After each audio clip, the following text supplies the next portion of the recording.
Yo, what's up? Welcome sa akin channel. Ako nga pala si Miko Mosh. Kamusta kayo mga kamashpit? Ako nga pala ay nagre-review ng mga kanta at mga banda, no? Ng mga rock, metal, punk rock, alternative rock, kahit ano pa yan. Pwede rin mga indie, pwede rin mga mainstream, pwede rin underground. So, lahat yan papasok sa channel ko. I-review ko lahat yan. Ang unang banda sa episode na to, nare-reviewin natin ay bandang Setsuna, ang kanta nilang Silaw. So, base sa konti kong research, ang Setsuna ay nabuo noong 2024 at isa silang new metal band, rap metal band, new metal band, kahit anong tawagin nyo. So, para sa akin, pares lang naman ata yun. Sila ay merong strong influence, siguro. Siguro lang ng Greyhounds, ng Slapshot, ng Korn, ng Limp Bizkit, no? Yung mga nasa linya ng nu metal. Yun, di ko na masyadong papatagalin. By the way, yung Setsuna pala, na-discover ko sila. Baka mapanood din to ng mismong Setsuna eh. Baka isa sa mga member nila. So anyway, yun nga, nakita ko sila sa unang-una sa Spotify, pero hindi ko masyadong na-breakdown or na-review or napakinggan yung kanta nila kasi nagdadrive lang ako nung randomly siya nag-play sa Spotify ko. Pero na-discover ko talaga sila dahil sa endorsement or parang advertisement ng, I don't know kung Macbeth ba or Tribal. So yan, bumibili din kasi ako ng damit doon dati. Kaya nasa newsfeed ko siya. So yun, di ko na masyadong papatagalin. Simulan na natin, bandang Setsuna. So sana mag-enjoy kayong lahat. So play ko na.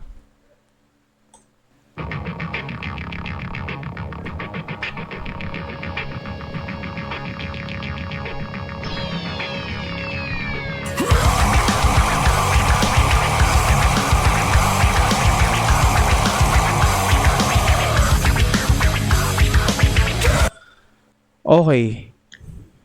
First impression sa bandang Setsuna. So di ako nagkakamali, para nga silang Slapshot, no? Tapos yung vocalista nila na yung first scream niya sa intro, para siyang si Hamir Garcia, yung boses niya, rest in peace, idol. Para siyang ganun. Pwede ko siyang may compare kay Hamir Garcia. So napakaganda ng boses. Di ko naman sila sabing magkapares sila, pero, you know, gets yun na yun, guys. So, pag narinig nyo na yung Slapshot, pwede nyong...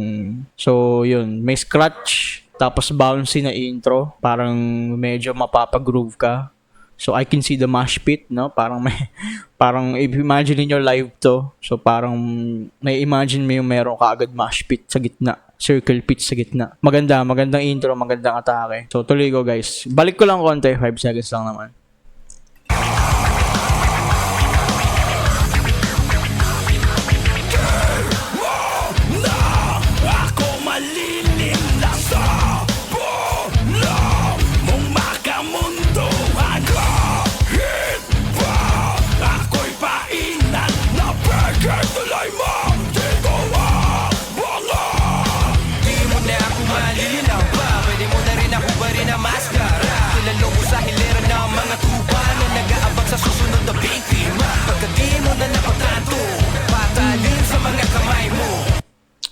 Ang ganda ng boses nung rapper nila, rap vocalist. Di ko alam kung anong tawag doon. Ano bang tawag sa vocalist na nagra-rap? Ano ba yun? May tawag ba doon, guys? Comment nyo nga or para lang alam ko din. Pero anyway, so yun nga, maganda yung boses niya. Buo yung boses, naiintindihan yung salita.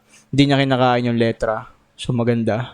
Tapos yung pasok nung pinaka vocalista, basta yung unang kumanta. Sorry, excuse me. Unang kumanta. Feeling ko na nagkakaroon ng what you call that? Compliment yung boses nung isa papunta dun sa nag-rap. Okay siya, magandang quality. So naiintindihan, malinaw. Tapos maganda yung pasok. Tapos napansin ko din yung scratch, no? Sarap sa tenga, parang Linkin Park. So yun kagad yung naisip ko. Tingin nyo ba guys, yung pagkakaroon ng, ano bang tawag dito? Scratch, DJ, or jockey? Hindi ko alam. Pero, scratch na lang kasi yun yung parang generic tawag sa ganyan. I think, as far as I know. Tingin nyo ba yung pagkakaroon ng scratch sa new metal band required para masabi na maganda yung pagkaka-arrange ng kanta kasi may scratch? Obviously yung rap automatic yun pag sinabing nu metal. I think meron ka agad yun eh. Pero yung scratch, what do you think? Tingin nyo ba maganda yung or required ba siya? Definitely para sa akin, no? Hindi siya required, pero it adds flavor kasi. Nakakadagdag siya ng sarap sa tenga. Alam niyo yun, kumbaga masarap na siya sa tenga, pero pinasarap palalo. Comment nyo guys, para alam ko din kung anong palagay nyo. So sige, balik ko konti. Pagkati mo na napagtanto, patalin sa mga kamay mo. Sa amba ng utang, sa maitim mo na balat na ikaw ang napahang sa dulo. Pilit mo man ako milig. Chorus, pumasok na chorus. Walang buwan, hindi makabubuga. Inuwi mo man sa kalawakan, mga luhong makasalanan. Hindi Okay, yung chorus nila maganda. Gusto ko yung yung chorus niya na bouncy, riffy kung sa terminology ng guitar. Riffy siya, parang ten ten ten ten ten ten ten. Gusto ko yun kasi mostly ng mga chorus parang iikot lang yan, magre-revolve lang yung continuation or pattern. Paano ba yun? Yung takbo ng chorus, tatakbo lang yan sa 4 chords 4 to 6 chords. Pero this time, yung chorus nila, maganda siya. Riffy, bouncy, no? So, medyo mapapa-headbang ka. Actually, mapapa-headbang ka kahit medyo tapping. Sarap sa tenga. Tuloy ko.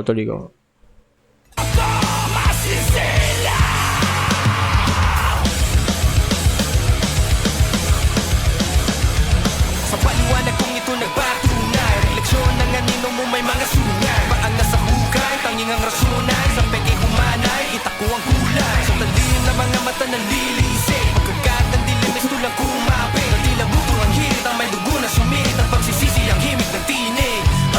Tuturugin ko ang laso. Ganda ng pasok ng Paano ba ginagawa yan, guys? Sa mga vocalista ng metal, tsaka rock. Ang galing nun. Ang galing nyo, guys. Ang gusto ko yung pasok niya. Parang kada kakanta siya, itong nasa lamin na long hair. Kada kakanta siya, palagi siyang may, or usually, sa kanta na to lang, specifically sa kanta na to, mayroon siyang, hindi ko alam paano niya ginagawa yun, pero sarap sa tenga. Tsaka yun, gusto ko ulitin, gusto ko i-compliment yung dynamics ng boses nilang dalawa. Sarap sa tenga. Tapos combine mo yung riffy, solid na drums, tapos yung pagkabuo ng scratch, pagkalatag ng scratch dun sa overall solid, sobrang ganda. Sige, tuloy ko.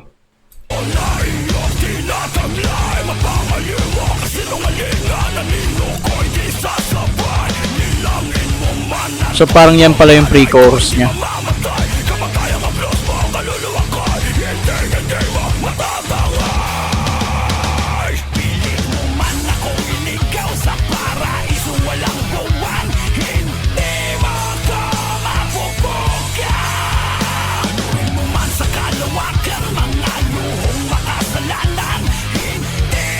Tas gusto ko rin pala i-mention yung kalinaw ng boses nilang dalawa. Kasi naiintindihan ko siya Kumbaga, hindi siya mahirap pakinggan, intindihin yung message. So parang sa pagkakaintindi ko so far, nagre-revolve lang around yung message ng kanta papunta dun sa or parang nagpapaikot-ikot lang siya dun sa wag nyo silang silawin or wag nyo silang tuksuhin sa pangit na paraan or pangit na impluwensya or pangit na bagay. So dun lang siya tingin ko nagre-revolve.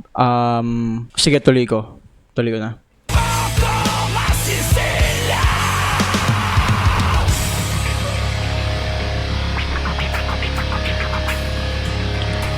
Bridge part. Give me the breakdown. Di mo na napagtanto, padalim sa mga kamay mo. Sa amba ng iyong tarak, sa maitim mo na balak na ikaw ang napahamak sa dulo. Sarap. Sa amba ng iyong tarak, sa maitim mo na balak na ikaw ang napahamak sa dulo.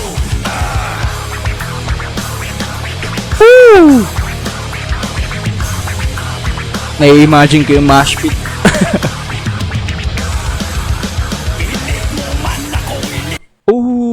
Sarap sa tenga.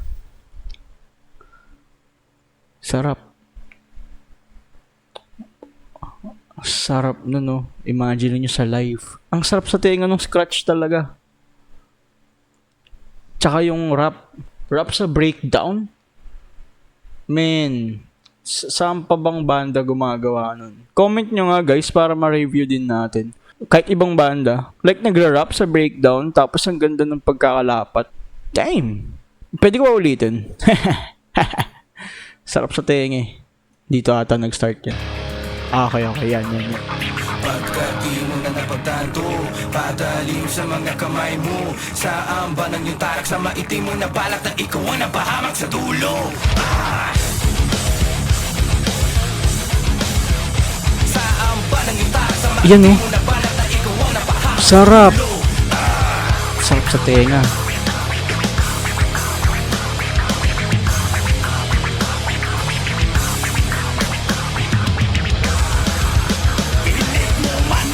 Woo! Chorus.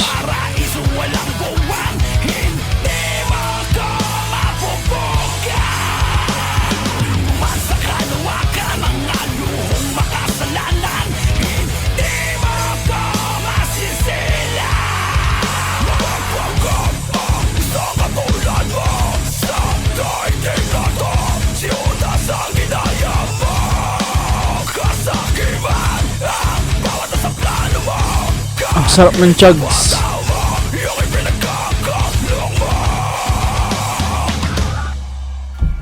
Nice.